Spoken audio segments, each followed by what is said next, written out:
ঘাটে বসে করে না, ঘটনা করছে কুয়েতে, মন্তব্য বাংলাদেশ। সে এমন কায়দায় বলে মনে হয় যেন সে ওই জায়গায় সচক্ষ দর্শন, সচক্ষে দেখছে। যেমন দেখা দেখছে যে দাড়ি কমা নুক্তা ওয়াকফ, কোনো ভুল নাই। আপনার একটা মন্তব্য কিয়ামতের ময়দানে জাহান্নামে নেওয়ার জন্য যথেষ্ট। বুঝে শুনে মন্তব্য করতে হবে।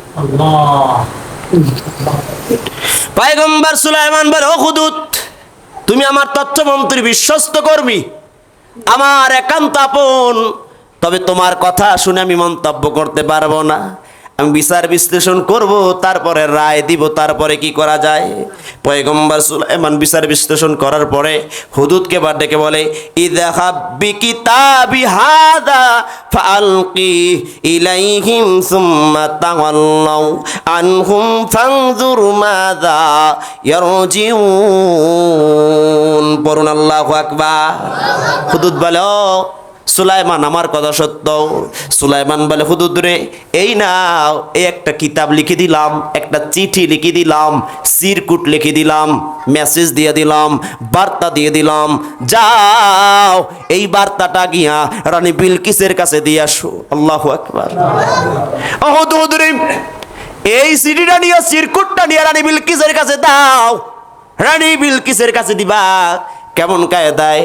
সকালবেলা ঘুম থেকে জাগ্রত হয়, যেই জানালা থেকে সূর্যের আলোটা ওর মুখের উপরে, নাকের উপরে, শরীরের উপরে পরে, ওর জায়গায় ঘরের ভিতরে যায়, ওই জানালার দিকে তাকায় তাকায় তো পূজা করে আর সিজদা করে। ওই জানালার পাশে তুমি এই চিরকুটটা রেখে আসবা, অথবা ওর বুকের উপরে ঘুমন্ত অবস্থায় রেখে আসবা। যাও, তুমি না তথ্যমন্ত্রী, এই চিরকুটটা ওর বুকের উপরে, ওর গায়ের উপরে, শরীরের উপরে রেখে আসবা। তাফসীরের কিতাবে মুফাসসিরগণ বলেন, চিরকুটটা হয়তো দুইটা কায়দায় নিয়েছে।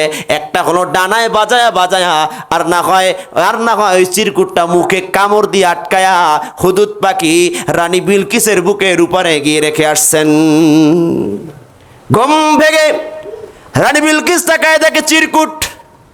স্বাভাবিক জীবনে গোটা জিন্দিগিতে যত চিঠি পড়েছে, যত চিঠি নিজে লিখেছেন, একজন রানী হয়া, একজন কুইন হয়া, একটা রাজ্যের মালিকানা হয়া এত সুন্দর করে চিঠি লিখছেন, কিন্তু এরকম চিঠি রানী বিলকিসের গোটা জিন্দিগিতে কখনো দেখে নাই। পয়গম্বর সুলাইমান চিঠি পাঠায় দিয়েছে, রানী বিলকিসের কাছে চিঠি চলে গেছে। তবে সুলাইমান নবী হুদুদ রে বলে দিয়েছে, ও হুদুদ, যখন যাইবা সুম্মা তাওয়াল্লাউ আনহুম ফানজুর মাযা ইয়ারজিউন, তুমি দেখবা চিঠি পাওয়ার পর তাদের রিয়াকশনটা কেমন, তাদের অবস্থানটা কেমন হয়, ফেস ভিউটা কেমন হয়, তাদের আচরণটা কেমন হয়। তুমি তাদের সামনে থাকবা না, তুমি গোপনীয়তা রক্ষা করবা। বুঝেন তো? মানে এনএসআই হয়ে যাবা, ডিবি হয়ে যাবা, সিআইডি হয়ে যাবা। বুঝতেছেন তো? যা হুদুদ, সিটি পায়া রানী বিলকিসের মাথা গরম। এই সিটি আমার জীবনে পাই নাই, তাড়াতাড়ি আমার মন্ত্রীদের ডাকা দরকার। বলেন মন্ত্রী কয়জন? কতজন? 312 জন। 312 জনের ডাক দিলেন। ক্বালাত ইয়া আইয়ুহাল মালাউ ইন্নী উলকিয়া ইলাইয়া কিতাবুন কারীম।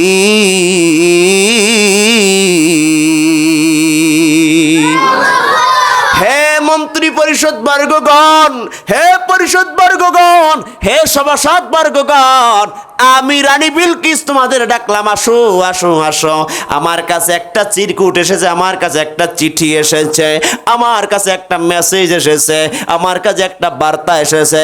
সাধারণ কোনো বার্তা নয়, কিতাবুন কারীম, একটা চিরন্তন সত্য, সুস্পষ্ট, পবিত্র, মর্যাদা সম্পন্ন, পুত পবিত্র একটা চিঠি পড়া যাবে কি? সুবহানাল্লাহ। একটা মুশরিকা মহিলা, একটা মুশরিকা নারী, একটা মুশরিকা মহিলা হয়া কিতাবের লেখার ধরন দেখে, চিঠির লেখার ধরন দেখে ও সময় বললেন কিতাবুন কারীম, কিতাবুন কারীম। কারণ